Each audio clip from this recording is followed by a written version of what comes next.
Hi friends, welcome back to Sangam Saviruchi cooking ಚಾನಲ್ಗೆ.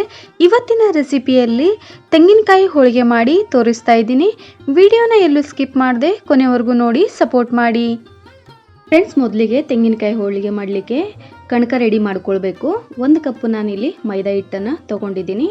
ಹಾಗೆ ಅರ್ಧ ಕಪ್ಪು ಸೂಜಿ ರವೆ ತೊಗೊಂಡಿದ್ದೀನಿ. ನೋಡಿ, 1 ಕಪ್ಪು ಮೈದಾ ಹಿಟ್ಟಿಗೆ ಅರ್ಧ ಕಪ್ಪು ಸೂಜಿ ರವೆ, ಸ್ವಲ್ಪ ಅರಿಶಿನ ಹಾಕಿ ಚೆನ್ನಾಗಿ ಡ್ರೈ ಮಿಕ್ಸ್ ಮಾಡ್ಕೊಳ್ಬೇಕು.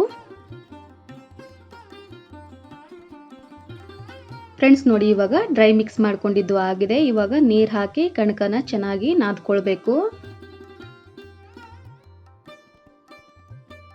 ನೋಡಿ ಫ್ರೆಂಡ್ಸ್, ಈ ಅದಕ್ಕೆ ಕಣಕ ನಾದ್ಕೊಂಡಿದ್ದೀನಿ.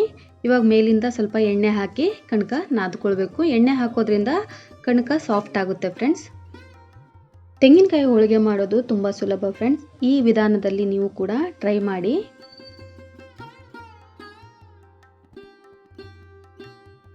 ಫ್ರೆಂಡ್ಸ್ ನೋಡಿ, ಇವಾಗ ಮೇಲಿಂದ ಎಣ್ಣೆ ಹಾಕ್ಕೊಂಡು ಹಿಟ್ಟನ್ನು ನೆನೆಯಲಿಕ್ಕೆ ಬಿಡಬೇಕು.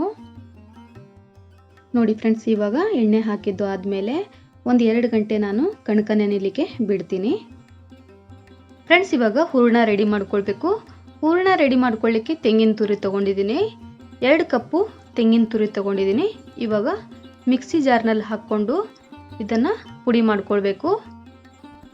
ನೋಡಿ,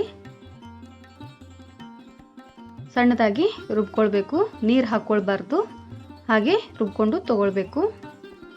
ಫ್ರೆಂಡ್ಸ್, ಇವಾಗ ನೋಡಿ ರುಬ್ಕೊಂಡು ತಗೊಂಡಿದ್ದೀನಿ. ಇಷ್ಟು ಸಣ್ಣದಾಗಿ ಪುಡಿ ಮಾಡ್ಕೊಳ್ಬೇಕು. ನೋಡಿ, ಇಷ್ಟಾದರೆ ಸಾಕು. ಫ್ರೆಂಡ್ಸ್, ಇವಾಗ ಒಂದು ಪಾತ್ರೆಗೆ ಬೆಲ್ಲ ಹಾಕ್ಕೊಳ್ತಾ ಇದ್ದೀನಿ. 2 ಕಪ್ಪು ತೆಂಗಿನ ತುರಿಗೆ 1.5 ಕಪ್ಪು ಬೆಲ್ಲ ಹಾಕ್ಕೊಳ್ತಾ ಇದ್ದೀನಿ. 1/4 ಕಪ್ನಷ್ಟು ನೀರು ಹಾಕ್ಕೊಳ್ತಾ ಇದ್ದೀನಿ. ನೋಡಿ, ಇಷ್ಟು ನೀರಾದರೆ ಸಾಕು. ಮೊದಲಿಗೆ ಬೆಲ್ಲ ಎಲ್ಲ ಕರಗಿಸಿ ತಗೊಳ್ಬೇಕು. ಇದರಲ್ಲಿ ಕಸ ಕಡ್ಡಿ ಏನಾದರೂ ಇದ್ದರೆ ಸೋಸಿ ತಗೊಳ್ಬೇಕು. ಅದಕ್ಕೆ ಬೆಲ್ಲ ಕರಗಿಸ್ಕೊಳ್ಬೇಕು. ನೋಡಿ, ಇವಾಗ ಬೆಲ್ಲ ಎಲ್ಲ ಕರಗಿದೆ. ಇದನ್ನು ಇವಾಗ ಸೋಸ್ಕೊಳ್ತೀನಿ. ನಾವು ಯಾವ ಪಾತ್ರೆಯಲ್ಲಿ ಮಾಡ್ತೀವಿ ನೋಡಿ, ಆ ಪಾತ್ರೆಗೆ ಸೋಸ್ಕೊಳ್ಬೇಕು.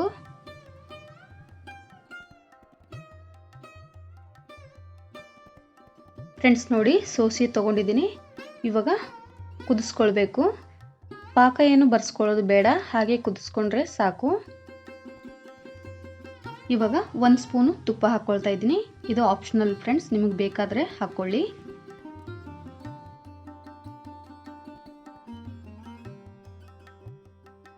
ನೋಡಿ ಫ್ರೆಂಡ್ಸ್, ಇವಾಗ ಬೆಲ್ಲ ಒಂದ್ಸಾರಿ ಕುದಿಲಿಕ್ಕೆ ಸ್ಟಾರ್ಟ್ ಆಯ್ತಂದರೆ ಆಯಿತು. ಇದಕ್ಕೆ ನಾವು ಕೊಬ್ಬರಿ ತುರಿನ ಹಾಕ್ಕೊಳ್ಬೇಕು. ನೋಡಿ, ಇಷ್ಟಾದರೆ ಸಾಕು, ಪಾಕ ಏನು ಮಾಡೋದು ಬೇಡ. ಇದಕ್ಕೆ ನಾನು ಕೊಬ್ಬರಿ ತುರಿ ಹಾಕ್ಕೊಳ್ತೀನಿ. ನೋಡಿ ಫ್ರೆಂಡ್ಸ್, ಇವಾಗ ಕೊಬ್ಬರಿ ತುರಿ ಹಾಕ್ಕೊಳ್ತಾ ಇದ್ದೀನಿ. ಕೊಬ್ಬರಿ ಹಾಕಿದ ಮೇಲೆ ಕೈ ಬಿಡ್ದಂಗೆ ತಿರುಗಿಸ್ತಾನೆ ಇರಬೇಕು. ತಳ ಹಿಡಿಲಿಕ್ಕೆ ಬಿಡಬಾರ್ದು.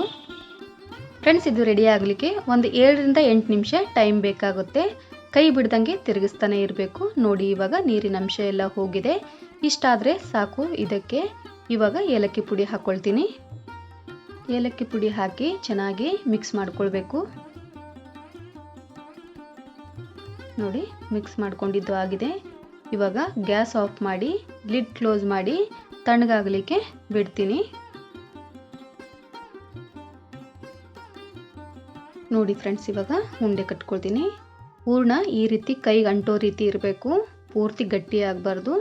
ಇವಾಗ ಎಲ್ಲ ಉಂಡೆ ಕಟ್ಟಿ ಇಡ್ತೀನಿ, ಅಂದರೆ ಹೋಳಿಗೆ ಮಾಡಲಿಕ್ಕೆ ಈಸಿ ಆಗುತ್ತೆ. ಇದೇ ರೀತಿ ಎಲ್ಲ ಉಂಡೆನೂ ಕಟ್ಕೊಳ್ತೀನಿ. ಫ್ರೆಂಡ್ಸ್, ಇಲ್ಲಿ ಕಣಕ ಕೂಡ ಸಾಫ್ಟ್ ಆಗಿದೆ. ಇದನ್ನು ಇವಾಗ ಒಂದ್ಸಾರಿ ನಾದ್ಕೊಳ್ತೀನಿ. ನಾನಿಲ್ಲಿ 2 ಗಂಟೆ ಕಣಕ ನೆನೆಯಲಿಕ್ಕೆ ಬಿಟ್ಟಿದ್ದೆ. ನಿಮಗೆ ಟೈಮ್ ಇತ್ತಂದರೆ 3-4 ಗಂಟೆ ಬಿಡ್ಬೋದು. ಫ್ರೆಂಡ್ಸ್ ನೋಡಿ, ಇವಾಗ ಹೋಳಿಗೆ ಮಾಡಿ ತೋರಿಸ್ತೀನಿ ಬನ್ನಿ. ನೋಡಿ, ಇವಾಗ ಈ ರೀತಿ ಕಣಕ ತಗೊಂಡು ಕೈಯಿಂದ ಪ್ರೆಸ್ ಮಾಡ್ಕೊಳ್ಬೇಕು. ನಾನು ಪ್ಲಾಸ್ಟಿಕ್ ಶೀಟ್ ಮೇಲೆ ಮಾಡಿ ತೋರಿಸ್ತೀನಿ, ನೀವು ಬೇಕಾದರೆ ಬಟರ್ ಪೇಪರ್ ಮೇಲೆ ಮಾಡ್ಕೊಳ್ಬೋದು.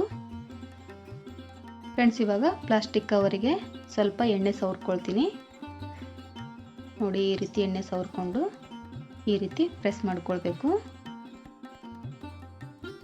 ಇವಾಗ ಹೂರಣ ತಗೊಳ್ತೀನಿ ಫ್ರೆಂಡ್ಸ್. ಹೂರಣ ಇದರಲ್ಲಿ ತುಂಬಬೇಕು. ನೋಡಿ, ಒಂದು ಕೈಯಲ್ಲಿ ಕಣಕ ಹಿಡ್ಕೊಂಡು ಒಂದು ಕೈಯಲ್ಲಿ ಈ ರೀತಿ ಹೂರಣ ತುಂಬಬೇಕು.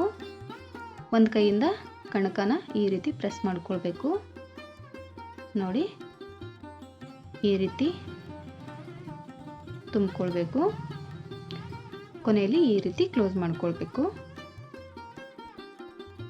ನೋಡಿ, ಈಗ ಮತ್ತೊಂದು ಸಾರಿ ಸ್ವಲ್ಪ ಎಣ್ಣೆ ಹಚ್ಕೊಳ್ತಾ ಇದ್ದೀನಿ ಫ್ರೆಂಡ್ಸ್. ನೀವು ಬೇಕಾದರೆ ಲಟ್ಟಣಿಗೆಯಿಂದ ಲಟ್ಟಿಸ್ಕೊಳ್ಬೋದು. ನಾನು ಈ ರೀತಿ ಕೈಯಿಂದನೇ ಮಾಡ್ಕೊಳ್ತಾ ಇದ್ದೀನಿ. ನೋಡಿ, ಕೈಯಿಂದನೇ ಈಸಿ ಆಗುತ್ತೆ.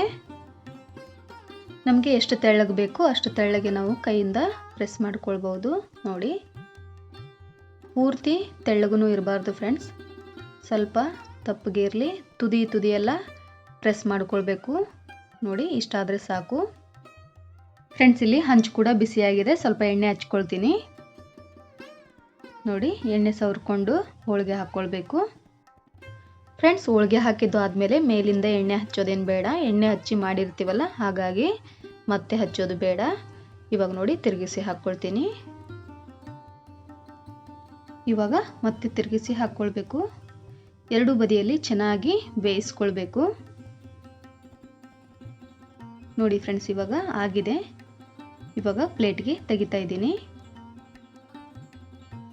ನೋಡಿ, ಎಷ್ಟು ಸಾಫ್ಟಾಗಿ ಬಂದಿದೆ. ಇದೇ ರೀತಿ ಎಲ್ಲ ಹೋಳಿಗೆನೂ ಮಾಡ್ಕೊಳ್ತೀನಿ ಫ್ರೆಂಡ್ಸ್. ನೋಡಿದ್ರಲ್ಲ, ಇವತ್ತಿನ ರೆಸಿಪಿಯಲ್ಲಿ ತೆಂಗಿನಕಾಯಿ ಹೋಳಿಗೆ ಮಾಡಿ ತೋರಿಸಿದ್ದೀನಿ. ಈ ರೆಸಿಪಿ ನಿಮಗೆ ಇಷ್ಟ ಆಗಿದೆ ಅಂದ್ಕೊಳ್ತೀನಿ. ಇಷ್ಟ ಆದರೆ ಒಂದು ಲೈಕ್ ಮಾಡಿ, ಹಾಗೆ ನಿಮ್ಮ ಫ್ಯಾಮಿಲಿ ಫ್ರೆಂಡ್ಸ್ಗೆ ಶೇರ್ ಮಾಡಿ, ಸಪೋರ್ಟ್ ಮಾಡಿ. ನನ್ನ ಚಾನಲನ್ನು ಯಾರೆಲ್ಲ ಹೊಸದಾಗಿ ನೋಡ್ತಾ ಇದ್ದೀರಾ ಪ್ಲೀಸ್ ಸಬ್ಸ್ಕ್ರೈಬ್ ಮಾಡ್ಕೊಳ್ಳಿ. ಹಾಗೆ ಪಕ್ಕದಲ್ಲಿರುವ ಬೆಲ್ ಐಕಾನ್ ಪ್ರೆಸ್ ಮಾಡಿ ಆಲ್ ಅಂತ ಕ್ಲಿಕ್ ಮಾಡಿ. ಮತ್ತೆ ಸಿಗ್ತೀನಿ ಮುಂದಿನ ರೆಸಿಪಿಯಲ್ಲಿ. ಅಲ್ಲಿವರೆಗೂ ಧನ್ಯವಾದಗಳು.